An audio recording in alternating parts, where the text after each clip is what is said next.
Jeshi la polisi limetoa taarifa kwa umma Novemba 20 mwaka 2025 kuwa majira ya saa 7 mchana katika barabara ya Morogoro eneo la Ubungo Maji, Dar es Salaam, gari lenye namba T 968 DXK aina ya Howo lenye tela namba T 758 DXS ikiwa limebeba mzigo wa mawe likitokea Kimara kuelekea katikati ya jiji lilisababisha ajali kwa kuyagonga magari ya mbele, moja likiwa ni T 836 ENA aina ya Toyota Coaster, jingine ni T 811 CVG aina ya Toyota IST, na la tatu ni T 483 BYP aina ya Toyota RAV4. Baadaye liligonga pia pikipiki yenye namba MC 200 ETL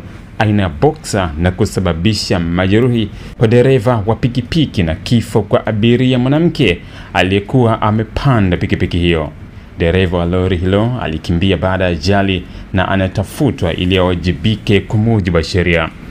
Jeshi la polisi linatoa wito kwa watumiaji wengine wa barabara na vyombo vya moto kuendelea kuzingatia sheria, kanuni na taratibu za usalama barabarani ili kuzuia na kuepusha ajali. Imetolewa na Kamanda Kanda Maalum ya Polisi Dar es Salaam.